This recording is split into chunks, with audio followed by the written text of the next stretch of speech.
יאללה, בוקר טוב ושמח לכל עם ישראל, לחיים טובים ולשלום, לעילוי נשמת קלודין, 5 בטריות קוקה עליה שלום.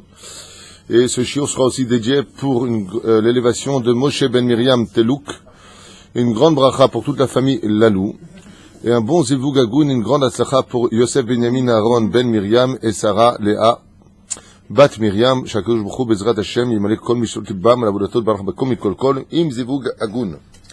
Une grande bracha b'atzlacha pour vous tous qui écoutez Bezrat Hashem, et je vous remercie pour votre soutien, surtout ceux qui peuvent. Bezrat Hashem, ceux qui écoutent, ceux qui ont le mérite, Bezrat Hashem Yodéa, de nous soutenir dans nos œuvres. La situation n'est pas simple. Aval, comme on l'a dit hier soir, avec les gens de Natania, des gens merveilleux, la vie est belle. Baruch Hashem, il y avait salle pleine.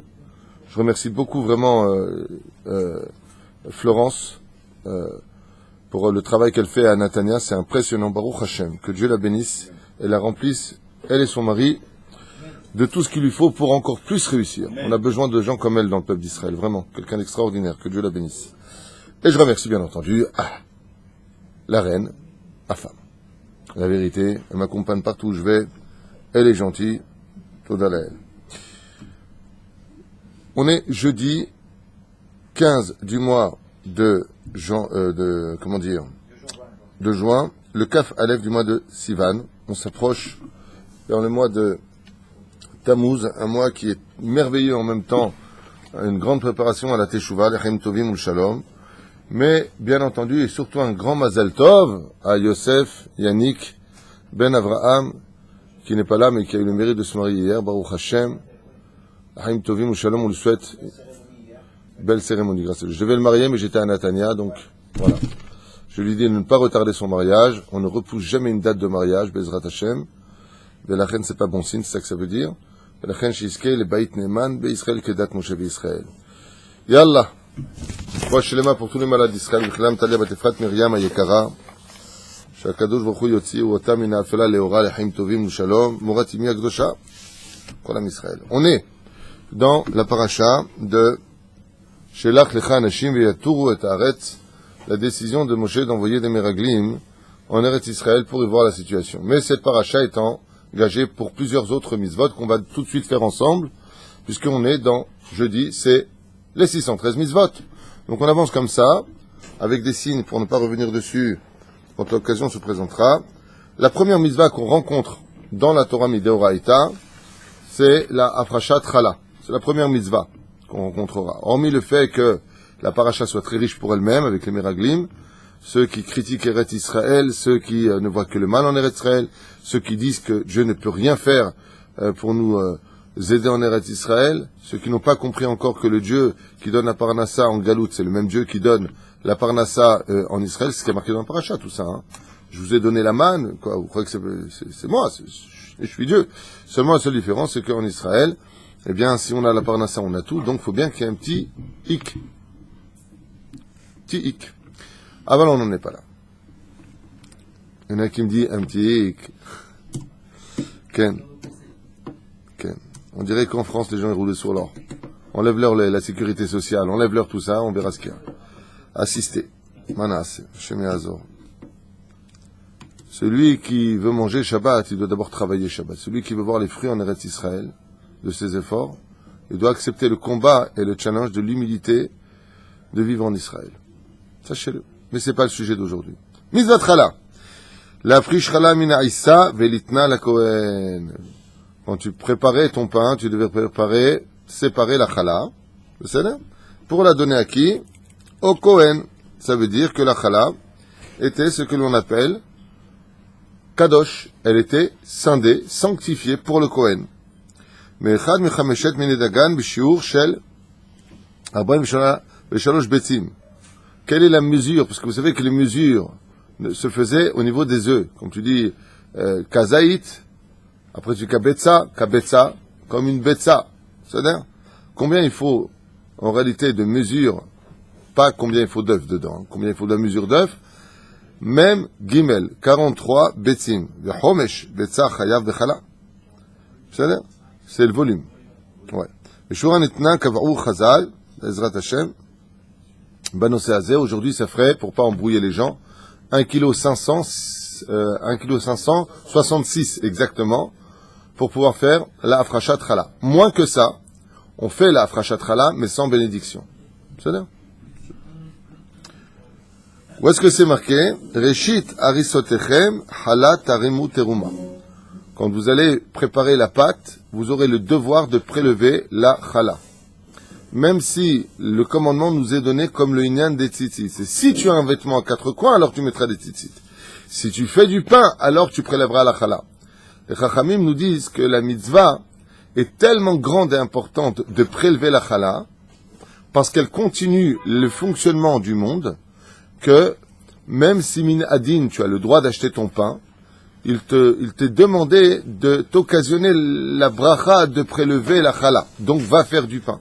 Et celui qui ne sait pas faire du pain, ou celle qui ne sait pas faire du pain, s'efforcera au moins une fois dans l'année pour prélever la Chala. Comme une fois que m'a expliqué mon Rav, il dit en général c'est la femme qui fait le pain, sinon tu finis avec du pain avec des poils dedans si c'est les hommes. Ouais. Alors, c'est bien que ce soit la femme qui fasse la Afrashat Chala, aval, cette mitzvah, elle est assez deoraita, c'est une mitzvah de la Torah. La reine, c'est bien qu'une fois dans l'année, m'a dit mon Rav, ce soit l'homme qui fasse la Afrashat Chala. Quand l'allumage des bougies, par exemple, elle n'est pas incombée à la femme, mais comme la femme, c'est le Akeret Bait, c'est la principale dans la maison, et Kalpisod, celle qui a éteint les lumières du monde dans l'origine de la création, alors c'est la femme qui réallume les bougies de Shabbat. Aval, il est bon qu'une fois aussi dans l'année, ce soit l'homme qui allume les bougies de Shabbat, avec la bénédiction, au lieu que ce soit la femme. Chez Totsi, et Adam Yedechova. La reine, au moins une fois dans l'année, il est bon pour l'homme que lui fasse la Afrashat Chala, la malo, c'est là. Aujourd'hui, on se sert beaucoup de la Afrashat Chala comme une ségoula, pour avoir des enfants, pour toutes sortes de choses, les minéhem. On se réunit tous pour... C'est un mina comme ça, ni l'odéa. J'ai pas encore lu qu'il y avait un lien de le faire, mais c'est devenu siba la messiba un petit peu. Allez, venez, on va faire un truc de fille, on va faire un Afrashat Chala. C'est là. En général, on accompagne ça de Dvar Torah, de toutes sortes de choses. Le problème, c'est que tout le domaine d'une femme virtueuse, c'est de rester à la maison. C'est-à-dire que la femme, qu'elle sorte à un cours déjà le soir, par semaine, c'est bien. Qu'elle sort à 2 cours par semaine, c'est bien. Mais maintenant, c'est devenu, je vais à Ouman, je vais à un truc d'Afrashat Chala, je vais, qui c'est qui garde les enfants, qui c'est qui s'occupe de ton mari quand il rentre, c'est un truc de fou. C'est devenu siba la messiba. C'est-à-dire, sachez que c'est pas le chemin de la Torah. Ce que je vous dis n'est pas de moi, c'est tous les Gdolador qui le disent. Le Ramoud Safi, chez Badel Haïm Aloukim, a fait un scandale à propos de tout ça. Il a dit, je défie quelqu'un de me montrer où est-ce que les poskim, qui permet de telles choses. Tu vas où? Afrashat Chala. Tu vas où? On fait une fête. Tu vas où? On va à Ouman. Tu vas où? On va à ceci. Tu vas... Oh! D'abord, c'est beaucoup d'argent. C'est beaucoup de temps. En plus, on ramasse de l'argent. Est-ce qu'on sait où il va l'argent? La reine fait très attention à toutes ces choses. Si les gens ne sont pas des gens connus et respectables pour organiser ce genre de choses, Odapam, je vous le dis, je vous répète par moi, encore une fois, mettez-vous de l'autre côté. Moi, personnellement, aller tous les soirs faire Afrashat Chala, aller tous les jours à Ouman, moi, ça ne me change rien dans ma vie. Ce que je vous dis, c'est les Shem Shamaim. Je n'ai pas d'intérêt dans ça. Aval Tidou Lachem, c'est pas le chemin de la Torah.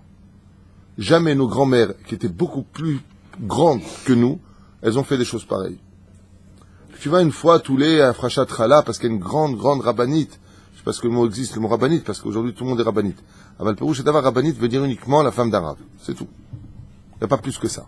Rabbinite, ça n'a jamais existé dans le Talmud, ni la Mishnah, ni dans la Halacha. Il n'y a pas de ça. Quand on dit Brouréa, on l'appelait Brouréa. On dit bien la rabbinite Brouréa. Et pourtant, c'était la plus grande femme qu'on ait trouvée au niveau des halachot.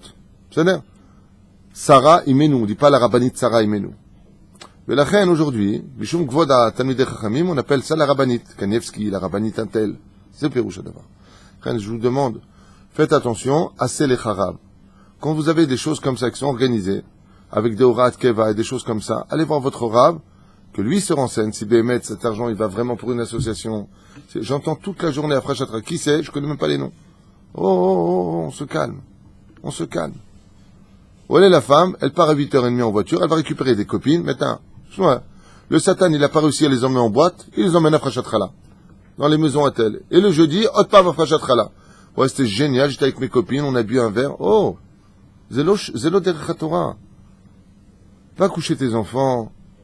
Bezrat Hashem, retrouve ton mari. Il a étudié toute la journée, il a travaillé. Zederech HaTorah. Les gdolotes, les grandes, elles faisaient pas ça. Aujourd'hui, on cherche des raisons pour avoir des raisons de partir. Et les groupes, ils partent à Ouman, et toutes les semaines, des quarts et des quarts de femmes qui vont à Ouman. C'est pas le chemin de la Torah. Que tu vas une fois dans l'année, Mchoum, et des disputes à la maison, vous n'êtes pas au courant. Moi, je vous parle maintenant entre nous. Je fais une parenthèse. Arrêtez d'écouter, je fais une parenthèse. Le couple qui me raconte, elle doit partir à Ouman, ça coûte de l'oseille. Le mari ne le dit, j'ai pas. Elle dit, ah ouais, toi, pour t'acheter une nouvelle paire de tefilin, alors tu t'achètes. Ça, t'as les 2500 shekels, hein. Mais pour que moi j'aille à Ouman un petit peu me reposer, pour que moi j'ai un peu ça, alors il n'y a pas. Le mari prend des prêts à la banque, et qu'est-ce qu'on lui vend? Laisse-la partir, Rabbeinu va te rembourser. Rabbeinu, montre-moi, où est-ce qu'il a marqué? Viens, amène-moi les femmes à Ouman. Où est-ce que c'est marqué? C'est-à-dire que chacun s'invente des trucs. C'est devenu un truc de fou. C'est pas le chemin de la Torah. Et c'est pas le chemin de Rabbeinu. C'est devenu une mode. Zélo y a fait, ça coûte de l'argent. Zélo pachout. Zélo pachout. La reine Bezrat Hashem, la frachat chala, c'est le vendredi matin, quand tu fais ton pain et que tu le pétris Bezrat Hashem, quand tu sues en pétrissant ce pain, Bezrat Hashem, tu fais la frachat chala à ce moment-là. Ne donne pas ça, bon, si tu peux pas, t'as pas la force, à une machine qui te le fait aujourd'hui, il y a des grandes machines comme ça, tu sais, comme ça, nachon. Aval, c'est dommage parce que ta mitzvah, tu la donnes à une machine. Alors ce que tu fais toi au début, tu viens, tu le fais avec les mains. Au début, tu le fais avec les mains. Après, tu le mets dans la machine. Ou alors, tu le mets dans la machine et tu finis toi la mitzvah. Ne laisse pas la machine tout te faire. C'est une grave erreur. Pourquoi? Parce que la machine, elle n'a jamais reçu l'ordre de faire la haïssa. Tout le but de la mitzvah, les fum tsaragra. Tu es payé dans le ciel, dans l'ama bas, pour la mitzvah que tu feras par rapport à l'effort que tu as fourni. Chaque fois que tes doigts y rentrent à l'intérieur, sachez-le. Chaque fois que tes doigts y rentrent dans la haïssa et que tu frappes cette haïssa, que tu la jettes contre le marbre, pour pouvoir encore la consolider encore plus, ouais. Chaque fois que tu fais ça, tu répares des mondes supérieurs. Les 10 doigts correspondent aux 10 sphirotes. Ne donne pas tout ça à des machines aujourd'hui. On est devenu robotisé. Ne donne pas cette mitzvah à des machines. Bientôt, on va avoir des robots qui vont mettre les tefilines pour nous. Où est-ce qu'on va? Et la reine, Be'ezrat Hashem Barach, Dor Chalash, c'est sûr qu'on est fatigué. Ah bah, je dis pas de ne pas le faire. La malo, si tu as une machine pour pétrir, c'est bête, fais-la. Mais ne laisse pas tout faire. Ou tu commences la mitzvah, ou le mieux tu finis la mitzvah. Pourquoi? Parce que tout celui qui mitzvah prend toute la mitzvah. Tout celui qui finit une mitzvah prend toute la mitzvah. La reine Be'ezrat Hashem, je ne dis pas de ne pas aller à Ouman pour les femmes, je ne dis pas de ne pas participer à des soirées de Afrashat Chala, je dis simplement de descendre le rythme à un très haut degré. Pourquoi? Parce que c'est devenu un peu n'importe quoi. Si on fait ça pour Dieu, alors il faut faire ce que Dieu il demande et pas ce que nous on veut faire. Au nom de Dieu. C'est pas pareil.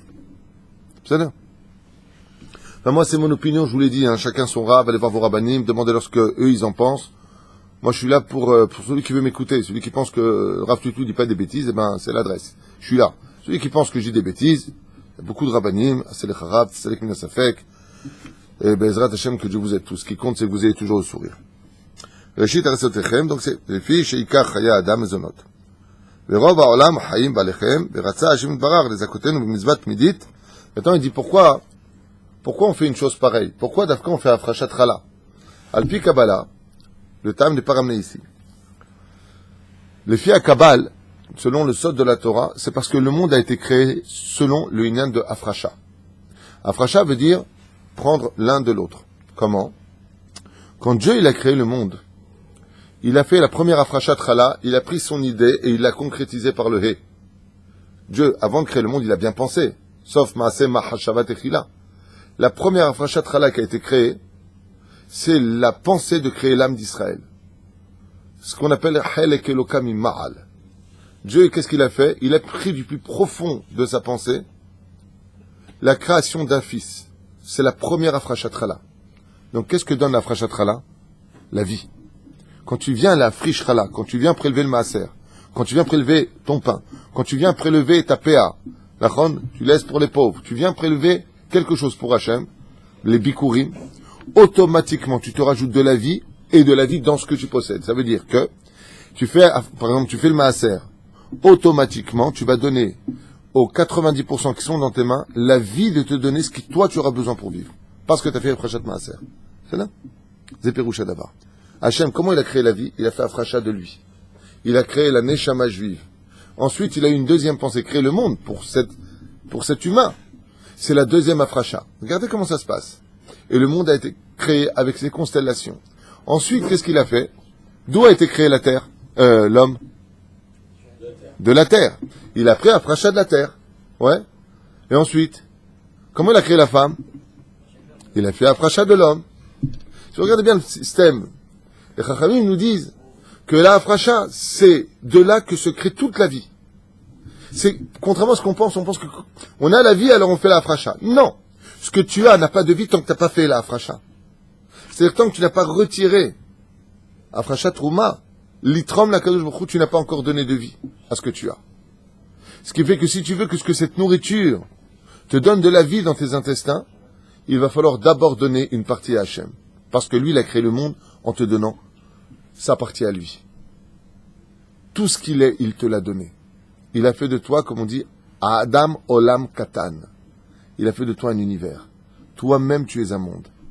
Donc, il faut faire la Afrachat Chala. Salpisod. Le Ta'ama Mizvah nous rapporte ici, les Chachamim est très beau. Et il dit, les filles Shikar Chaya Adam Bemezonot. Parce que tout tourne autour de la nourriture pour l'homme. Et quelle est la nourriture principale, sauf dans cette dernière génération? Quelle était la nourriture principale? Le pain. Depuis toujours, c'était le pain. On disait, qu'est-ce que tu manges avec le pain? Aujourd'hui, c'est, est-ce que tu veux du pain pour manger? Non, non, pas de pain.